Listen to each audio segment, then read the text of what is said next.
fed well, but then 2 hours later, or maybe sometimes an hour and a half later, wanted to feed again. Was probably the hardest thing for me to get my head around.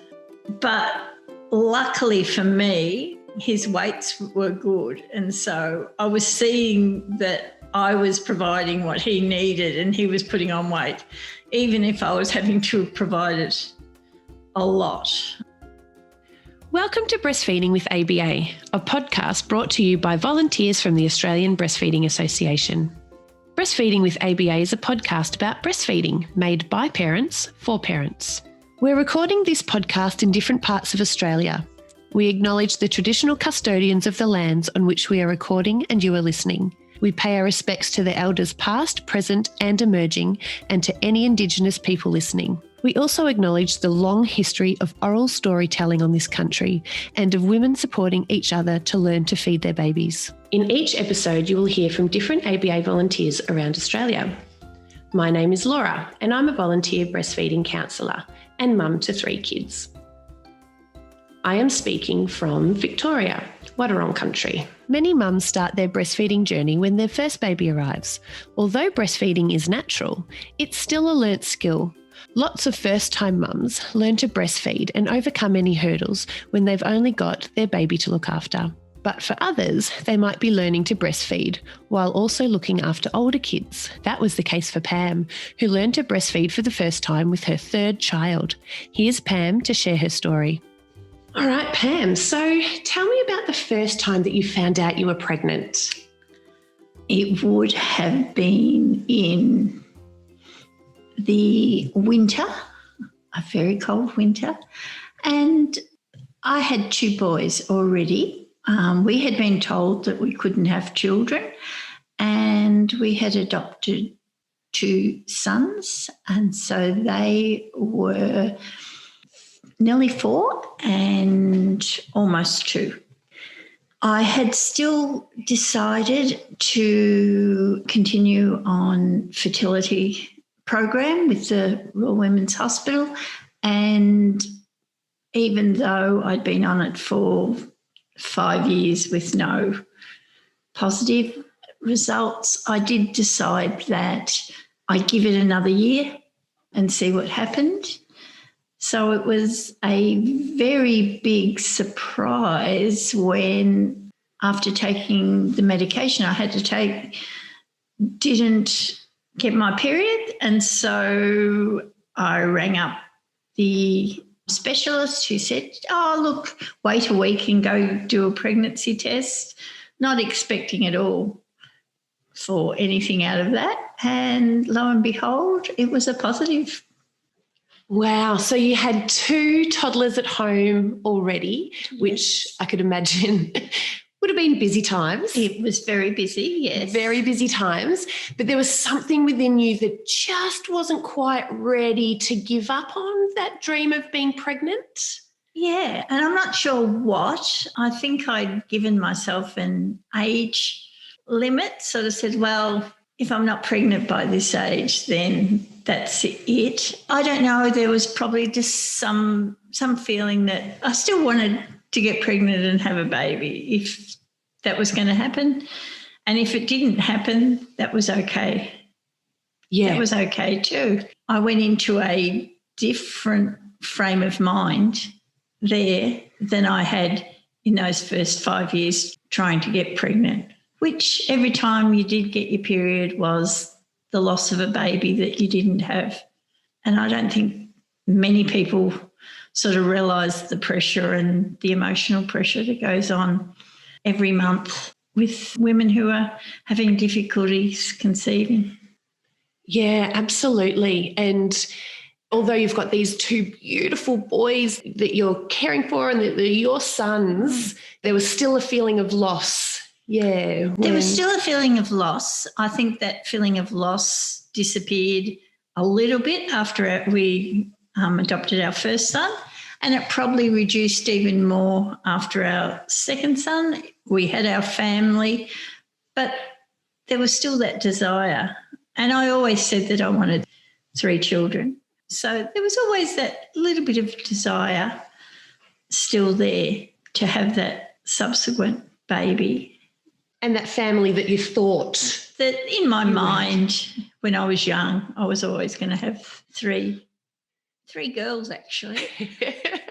I love this. What we think's gonna be a wonderful family, and I ended up with 5 boys. I was just going to say. So what did your family end up looking like, Pam? 5 boys. 5 beautiful boys. Yes. Wow.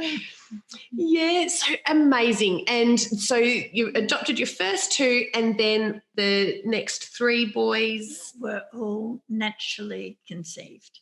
Wow, that's just so amazing. And I'm sure not an uncommon story, you know. It probably is uncommon, but because it's a story that when somebody hears it, they tell lots of people. So the actual feeling is, oh, that's a common story, when in actual fact, it's not that common. So I've got 3 kids, and pregnant with my first son and had him, and that journey of learning to breastfeed and figuring it all out, I had the space and time to do that with just the 2 of us. I didn't have toddlers running around when I was learning this new skill. However, for yourself, quite a different story. Yes, it was. I had friends who'd breastfed, so I had that breastfeeding journey in the back. When I was first pregnant, I didn't even really consider what I was going to do in the future. It was more the fact of, oh, I'm pregnant, which is probably the same as first-time mums. They probably spend their time thinking about the pregnancy to start with. And I was a little bit nervous because it was such a shock that I was pregnant that probably until I got to about 24, 25 weeks, I really didn't enjoy the pregnancy because I was scared that something was going to go wrong because it just wasn't quite right. It wasn't what had happened to me over the years. But then probably from 6 months onwards, I started to think, oh, this baby is probably going to happen and this is real. And the tummy's telling me it's real. I've got signs. And now I understand all the complaints about the sore backs and the sore boobs and having to go to the toilet all the time and all these things that I thought were just people whinging. I experienced then that maybe they were right. And also the thing of still running after a couple of toddlers was a big effort too. So I am much more sympathetic to mums. Yeah. Yeah, as a lived experience. As a lived experience. Yeah. I started to think about breastfeeding when I was invited to a Prepare to Breastfeed session that the local ABA group were having. And so I went along. It was actually run by a lady whose husband worked with my husband. So she had invited me along. And so I went along and it was all very interesting and I learnt a lot about it. But I sort of come out thinking, oh, well, maybe I'll breastfeed. I'll give breastfeeding a go. But I've got bottles, I've got formula. If it works, it works. And if it doesn't, well, then that's not a problem. Yeah, took the pressure off because you kept 2 humans alive already. Yeah, so you knew. Yeah. For sure. I sort of thought, oh, well, if I'm doing the whole birth experience, it'd be nice to do the breastfeeding experience too, but I didn't put any expectations on myself. I have an older sister too, and she never breastfed, and she gave the impression that, well, you won't be able to because no one in our family breastfeeds. So I sort of had that in the back of my mind, but also I'm a little bit stubborn. So her saying that was actually also a positive towards breastfeeding because I thought, just because you didn't do it Doesn't mean that I can't. There was a little bit of competition between sibling rivalry. I look back now and I think, I didn't think about it quite as strongly then, but I now look back and think, yeah, that was one of the motivators too for me to breastfeed. Whether you're expecting your first baby or you've already got children, learning about breastfeeding can help you along the way. ABA offers breastfeeding education classes to expectant parents. Our volunteers host face-to-face classes around the country, as well as online interactive webinar versions if you can't get out and about. To find out more, visit breastfeeding.asn.au and look under the services section or enter classes in the search bar. And I can imagine there's many pregnant women out there that maybe haven't been surrounded around breastfeeding, or you're not seeing it out in public as much, and sort of think, I know my thoughts about it when I was pregnant first time around was, it's a natural thing. How hard could it be? I sort of didn't put too much thought into it either till I had him. But I had the time and space that one child allowed. I know with my third, which was essentially your experience, I had two parrots on my shoulder watching me and wanting my attention. Yes. And that would have been the same for you, I imagine. Yes, it definitely was. I probably was lucky that with the support of the ABA counsellor who visited me in hospital because she was an acquaintance, and then was very active with me in the next couple of weeks. She'd visited every week and she'd ring every couple of days to see how I was going. That any little hiccup I hit, I got rid of very quickly because I had that support. And I'm so glad that I got connected into the local group really, really early. Even like before I had the baby, I knew, because I'd done this session on preparing to breastfeed with the local group, I knew people, I had got to know people, and I would go shopping and somebody from the local group would walk past and say, "Hi, Pam, how are you going?" And so I sort of felt cared for. And I think too, the thing that I didn't, in my own mind, put pressure on myself to be able to succeed in breastfeeding. I just said, I want to do it and I'll take all the help and support I can get. But if it doesn't work, I've got bottles there. And that can be a really negative thing for some mums. But for me, especially with two toddlers running around, it was probably that thing that gave me permission to continue to breastfeed and work at it. And the fact that my sister told me I wouldn't. And then every time she saw me, her common thing was, "See, you haven't got enough milk. You're feeding that baby again." Yes. Except that my babies were putting on heaps of weight.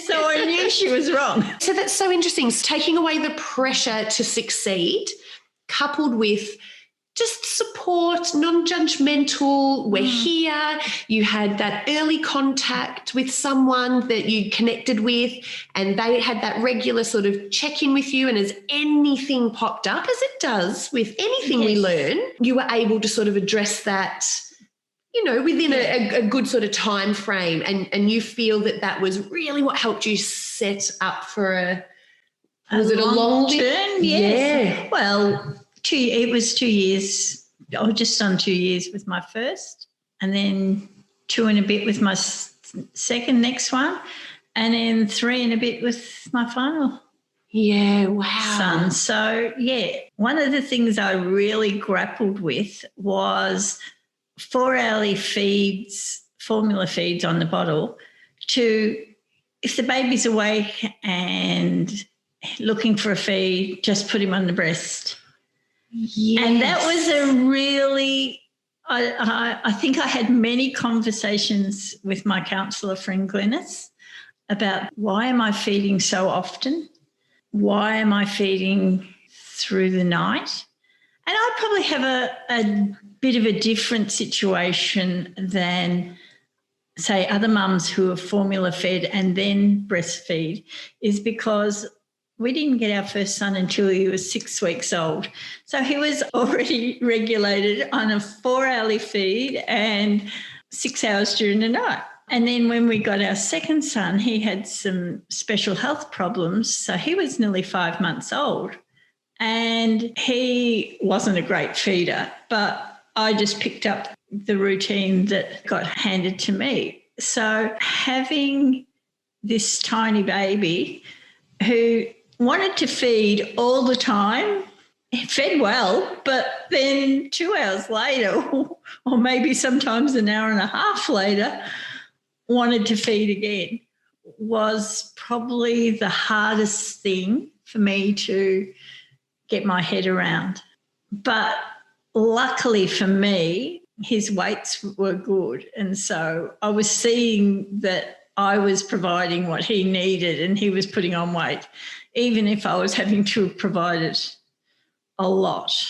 I had to become a bit creative with things like taking the others to the toilet before I sat down and fed, and things like having quiet toys that I could get out. And television became a really good babysitter when I wanted to feed and they didn't. But we also learned to feed in all sorts of places because my other 2 boys love the sandpit. So we quite often, they would be outside in the sandpit and I would just be sitting on a bench feeding the baby. So yeah, getting creative with where you're fed. Wherever, yes. So that was probably the biggest thing I noticed, this constant feeding of the baby. And I think I'm a pretty relaxed person. So within a few weeks, I adjusted to it. Also, the fact that I was getting the pressure of you're feeding that baby all the time.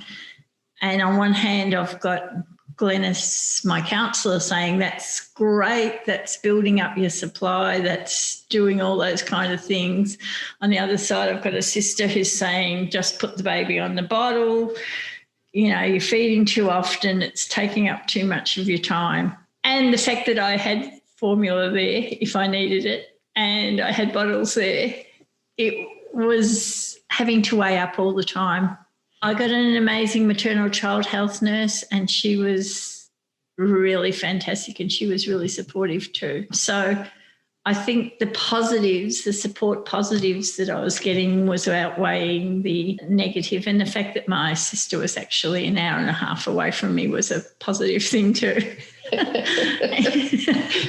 Because I wasn't seeing her every day. I wasn't being influenced by her opinion every day. So yeah, absolutely. And I, as a breastfeeding mum, I felt that not knowing what normal newborn baby behaviour is. Yeah. Is this normal? Should I be feeding this baby this often? And what does that mean? Is it normal? Do I not have enough milk? You know, those same sorts of things. And especially, like you said, you didn't experience those early days with, you know, with both of your first 2 sons.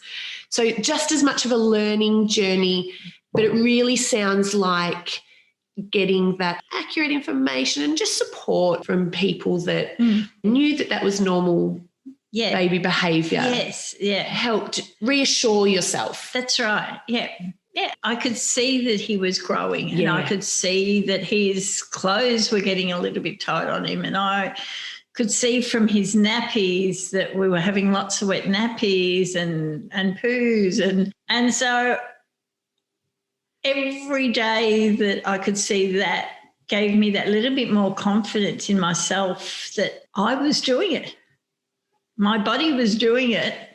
And I think a friend said to me one day when she visited, she said, "Why are you doubting your body?" She said, "You brought this baby in and your body knew what to do for 9 months, so why do you suddenly think that now this baby's outside your body doesn't know what to do?"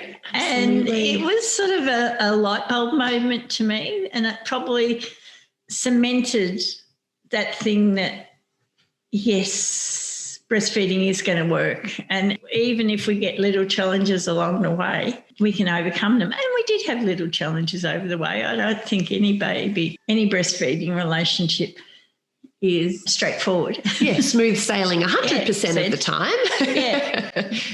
Little things that's right, especially if you've never done it before. Yeah. You just don't know. So what was it, Pam? It sounds like you had some really early on exposure to breastfeeding education and how that made you feel and the support of counsellors.